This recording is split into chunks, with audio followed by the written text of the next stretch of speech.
mixing there, the red, white, and blue L-39. That's piloted by Mike Steiger. That's our pace plane. And the aircraft are going to taxi out in there and take off in their qualifying order.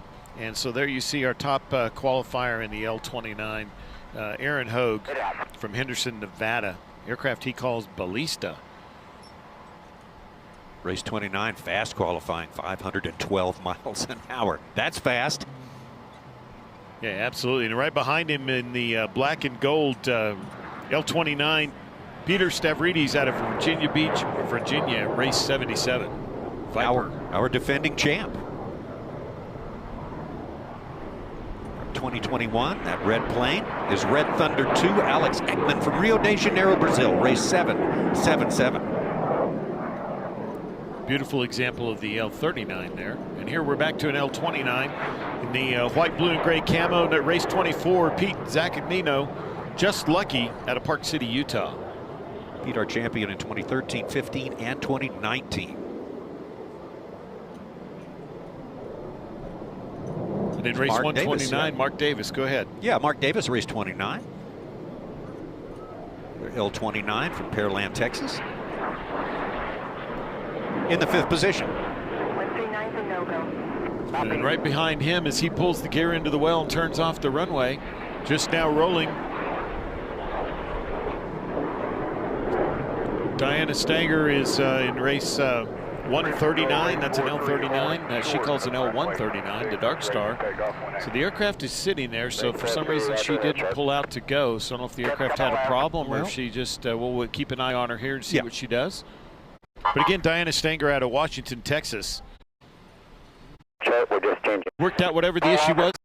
And we saw both types of the aircraft that dominate this class, Tommy. These are Czechoslovakian-made Aero Vodahody aircraft. The 39 that you see departing there, those are designed in the 1960s as a replacement for the L-29, which we saw 4 of in this class. Principal training aircraft. A second. And there they are, Tommy. We're down the chute. We're headed for the guide pylon. We are racing jets in Reno. 6 laps, 47 miles total. Aaron Hogue and Ballista has the starting position #1. It will be the first one past the guide pylon. And look how close that is here, Tommy, from our pylon cam. There are 4 jets, but you could put a quarter over the top of them. But it looks like Aaron Hogue is holding that pole position, which is so vital, Tommy. And there you see right beside him another L-29, race 77 in Viper, Pete Stavridis. Now it looks like he's getting out in front, but that's really a little bit of an optical illusion as they're coming around the corner. But they're descending down into the valley of speed, side by side.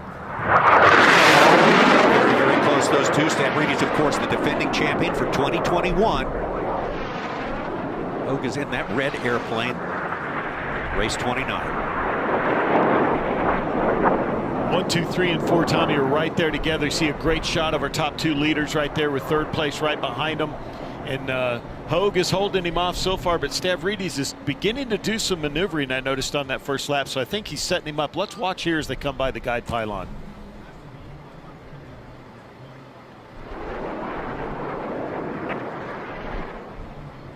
Great shot there as they're on the far north end of our course. And like we said a minute ago, the smoke has cleared out, which has been a great improvement for us. We've been looking for that. Now look, here we go as the Stavridis is beginning to change his altitude. He's trying to change some of that altitude for speed, see if he can gain on him. This is truly the valley of speed, ladies and gentlemen. 500 miles an hour coming right into your living room. 129. Hogue able to hold him off so far. 129 up and out. Tommy, I'm hearing race 139 is pulling up and out. It's going to be Diana Stanger. Started in the 6th position. We saw her get a little bit of a late start. Some sort of issue going on.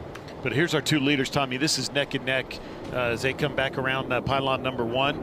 And I think, Tommy, we misheard race 139 is still on the course. So that's another aircraft that did pull out, but we still have our leaders right here in Hogue and Stavridis. This is the battle for the lead, and not far behind him in the Alex Ekman in race 777 out of Brazil is right there stalking him too. But Stavridis is trying to find a way around Hogue, and it's just at this point they're fairly evenly matched as they're coming down the Valley of Speed again, Tommy. Stavridis got the gold medal last year and certainly like that. He would like to see that happen again. He is on the tail of our #1 qualifier, Hogue and Ballista.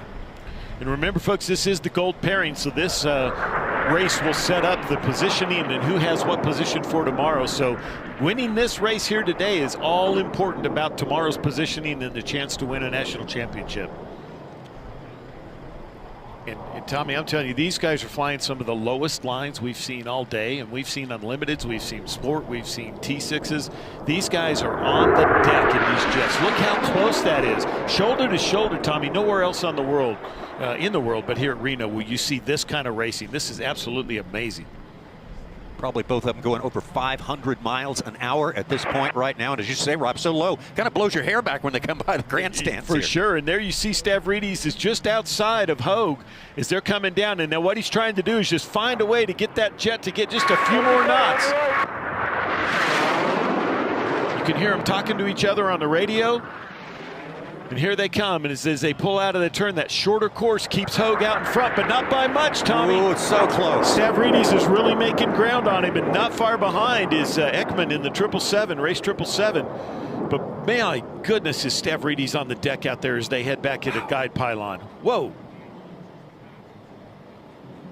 What a great shot. Now he's let Hogue get out in front of him just a little bit, but my guess is what he's going to do is take some of that altitude and now dive into the north end of Lemon Valley and then turn around pylons 5 and 6 and head into the Valley of Speed. Try to convert that into make another run on him. He made a gallant effort at it last time, and he's going to make another effort at making that pass here this time, I believe, Tommy. Coming at you. Meanwhile, the clock ticks away. We're in lap 5 of 6 laps. They're going to get the white flag momentarily here with just 1 lap to go. Just like last time, he's making that pass here around pylon 8 and 9. They're trying to make the pass, excuse me. But Hogue's doing a good job of flying a very tight line and holding him off. But my goodness, Tommy, they are both, they are on the deck coming by. Gosh. Oh, this is exciting. Super low. Wow, now I saw going into pylon #1, I saw Hogue come back on the throttle for a second and then go back into it coming out of the back. So a little bit of an adjustment there. I think maybe he was a little worried about cutting the pylon, and you see him pull up a little bit. And that's giving Stavridis a chance. And they're going around lap traffic there. You look at that, Tommy. You got lap traffic down below. We got a fight for the lead happening up top. And then there also in the hunt is also 777. But there's our 2 leaders fighting for it this last time around. One more chance for Stavridis to try and get him. This is some kind of racing, Tommy. Stavridis in the black plane. He's the defending champion. Hogue in the red plane. That's Ballista, #1 qualifier. What a race. Well, Tommy, here they're going to come right at you with our pylon cam around pylon 7, 8, and 9. They're going to come right at you. This is coming toward the checkered flag, Tommy. Here we go. Checkered flag. This is the last second, Oh, man. You call that one for me, Rob.